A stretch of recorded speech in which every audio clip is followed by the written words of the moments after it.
The ice storms of Glacier 7 howled like dying gods, their fury carving jagged patterns across the frozen wasteland. Miles checked his thermal scanner again, squinting through the crystalline haze that threatened to freeze his visor shut. The distress beacon had been weak, almost imperceptible, but he'd learned long ago that the faintest signals often came from those who needed help the most. He found them huddled in a collapsed shelter, half buried beneath drifts of blue-white snow. An alien woman, her skin a pale lavender that seemed to glow faintly in the darkness, clutched 2 small children against her chest. Her species was Zinthari, if Miles remembered correctly. Tall, elegant beings from the warm sectors of the Andromeda cluster. What in the void were they doing here? The woman's eyes, large and opalescent, locked onto him as he approached. Fear flickered across her delicate features, and she pulled her children closer. The little ones whimpered, their smaller frames shivering violently despite their mother's embrace. "It's all right," Miles said softly, raising his gloved hands in peace. His translator chirped, converting his words into melodic tones. "I'm not here to hurt you."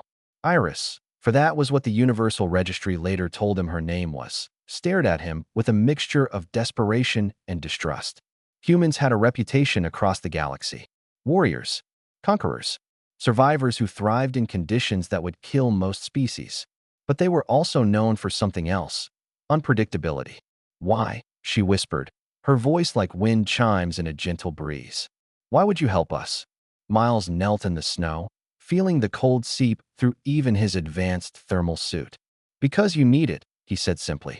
"Come with me." The alien woman hesitated. Her ship, a civilian transport, had been struck by debris during a jump malfunction. The emergency pod had deposited them on this frozen hell 3 days ago. 3 days without proper food. 3 days watching her children slowly succumb to the killing cold. She had sent the distress signal knowing that whoever answered might be worse than death itself. But this human, his eyes held no malice. Only a tired sort of kindness.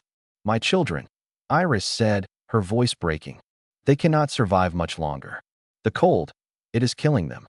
Miles nodded and immediately began unpacking his emergency kit.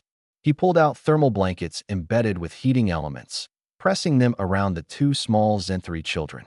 They were beautiful creatures, their lavender skin already darkening to a dangerous purple from the cold, their small fingers barely able to grip their mother's tattered clothing. "My ship is 2 kilometers north," Miles explained as he worked, his movements efficient and practiced. "It's not far, but in this storm."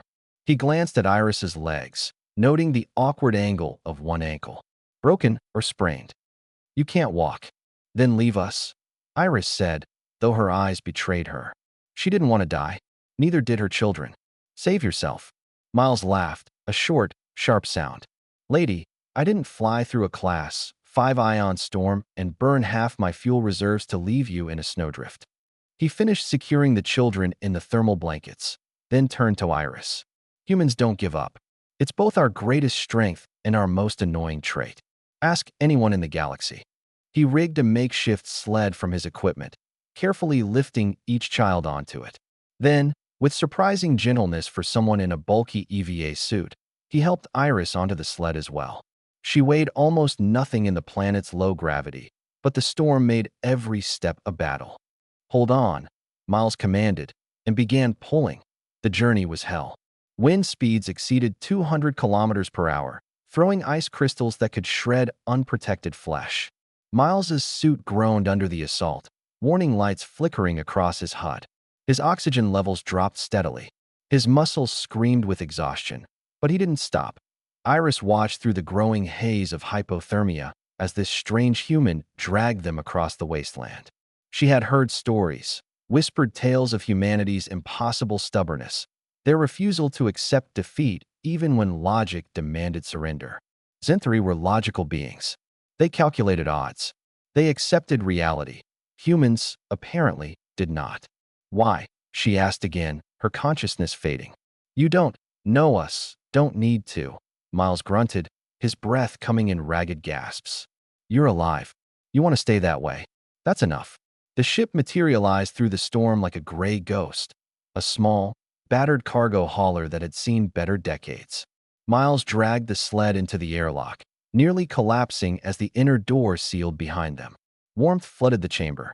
Blessed, wonderful warmth. Iris felt her children stir beside her, their small voices crying out as feeling returned to their frozen limbs. Pain, but the kind of pain that meant survival. She looked up at the human as he removed his helmet, revealing a weathered face marked by scars and laugh lines in equal measure.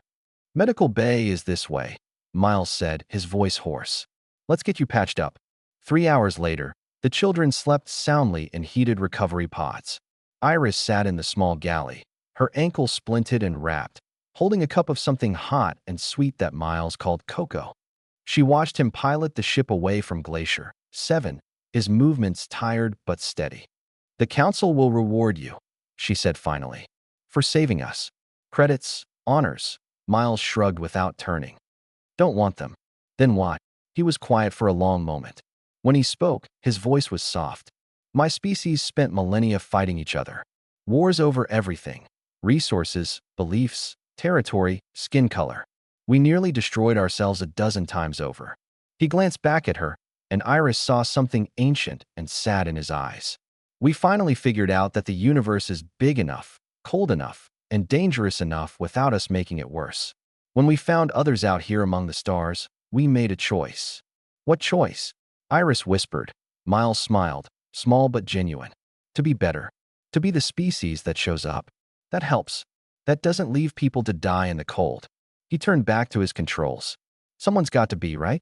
Might as well be us. Iris looked down at her sleeping children, alive because a stranger had refused to leave them behind.